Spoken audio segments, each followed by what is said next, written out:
Hello विद्यार्थियों, मैं अशोक कुमार और आपको जो स्टेनो की 100 लेसन वाली फर्स्ट बुक है रामधारी गुप्ता, आशुलिपि रामधारी गुप्ता, उसके मैंने पहले 22 चैप्टर आपको डिक्टेशन लिखवा चुका हूँ और अब आपको उसी बेस पे आधारित चैप्टर नंबर 23 और 24 जिसमें 800 शब्द होंगे वो आपको डिक्टेशन देने जा रहा हूँ।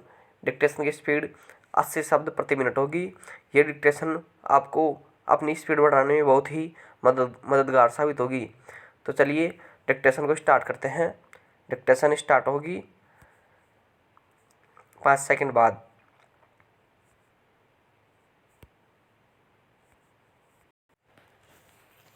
स्टार्ट।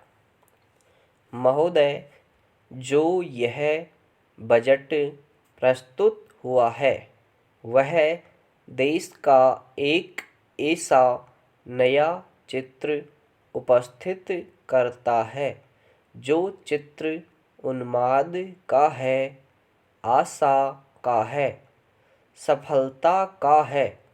इसमें नए कर ज़्यादा नहीं लगाए गए हैं और जो थोड़े से कर लगाए भी गए हैं वे इस ढंग से लगाए गए हैं कि सभी लोगों पर उसका बोझ पड़ता है। इससे भी उनको निराशा हुई है। दूसरी बात जिससे उनको निराशा हुई है वह यह है कि 1-2 वर्ष देश को लेन देन के मामले में कठिनाई का सामना करना पड़ा था।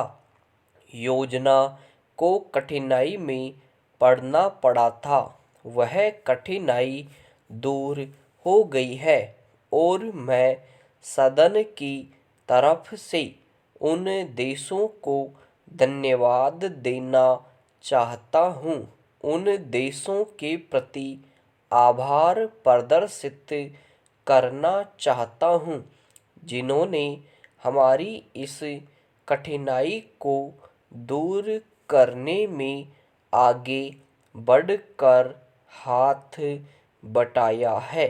मेरे मित्रों को इससे निराशा हुई है कि विदेशी सहायता बहुत ज़्यादा और तेज़ी से पहुंच रही है और हमारी जो कठिनाई दूर हो गई है इससे उनको परेशानी हुई। कम्युनिस्ट इसलिए भी परेशान है कि पिछले 1-2 वर्षों में देश की पैदावार बहुमुखी ढंग से बढ़ी है, औद्योगिक पैदावार बढ़ी है। यह उनके लिए निराशा का कारण बना है। उनकी निराशा इसलिए भी बढ़ी है कि उनका मालिक, उनका मित्र हमारे देश की सीमा पर जब फौज लेकर खड़ा है और जब देश पर खतरा है तो क्यों देश की आर्थिक हालत, क्यों देश की वित्तीय हालत तथा दूसरी हालत इतनी अच्छी हुई है और क्यों इतनी अच्छी छवि उभरी है। लेकिन उनकी निराशा हमारी सबसे बड़ी आशा है।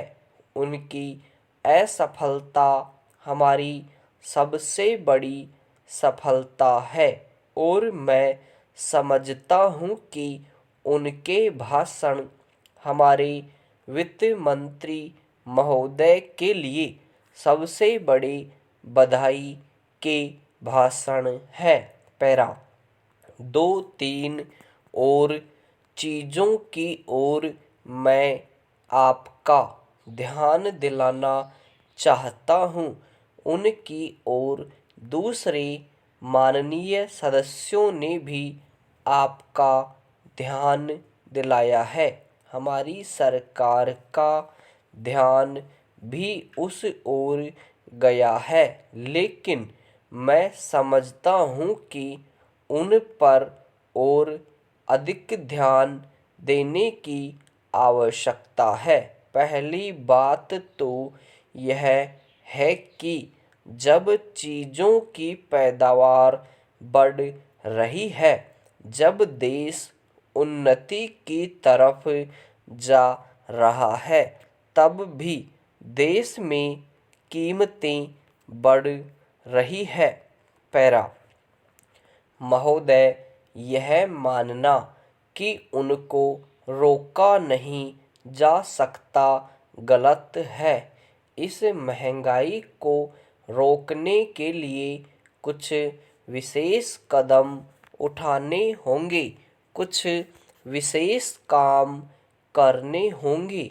एक विशेष चीज़ जो इस बजट में आई है और जो घबराहट पैदा करने वाली है, यह है कि देश की पैदावार तो बढ़ रही है, देश का विकास तो हो रहा है, लेकिन इसके साथ ही साथ देश में बेकारी बढ़ रही है और ख़ास तौर पर पढ़े लिखे लोगों की बेकारी बढ़ रही है। लोगों का बेकार होना खतरनाक चीज़ है। हमारी स्वतंत्रता के बाद शायद यह पहला अवसर है जब हमारी स्वतंत्रता के ऊपर एक आघात हुआ है और जिस प्रकार अपनी स्वतंत्रता की प्राप्ति के समय अपना सर्वस्व बलिदान करने के लिए तैयार थे, उसी प्रकार इस समय भी हमें तैयार होना होगा।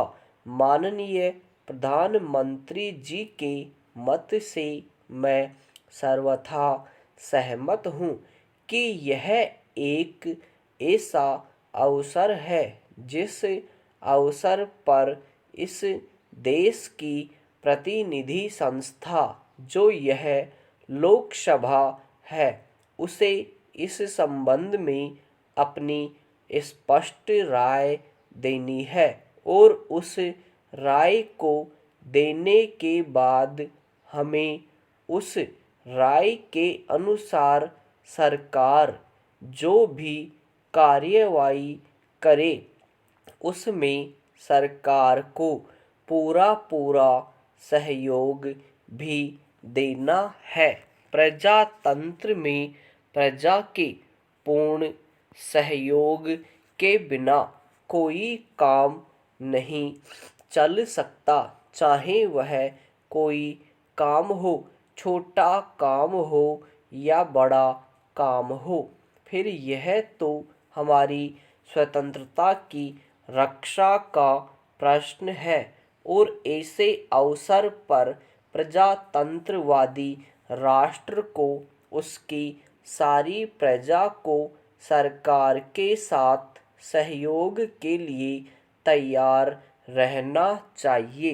पैरा मैंने यह बात कई बार कही है और मैं फिर इसे दोहराना चाहता हूँ कि अनेक ऐसी बातें हैं जिनमें कि भिन्न भिन्न राजनीतिक दलों के होते हुए भी सब राजनीतिक दल मिलजुल कर काम कर सकते हैं।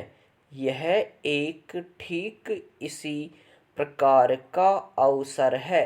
मैं अपने प्रधानमंत्री जी की वैदेशिक नीति का बड़ा भारी समर्थक रहा हूँ और कल इस सदन में इस संबंध में जो बहस हुई उससे भी यह पूरा परिणाम निकाला जा सकता है कि जहाँ तक हमारी वैदेशिक नीति के सिद्धांतों का संबंध है, वहाँ तक इस सदन का कोई दल, इस सदन का कोई भी सदस्य उन सिद्धांतों के विरुद्ध नहीं है।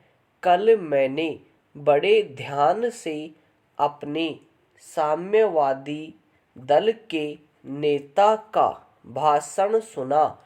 उन्होंने यह कहा कि मूल प्रश्न हमारी मूल नीति के समर्थन का है। समाप्त। विद्यार्थियों, ये थी आज की डिक्टेशन।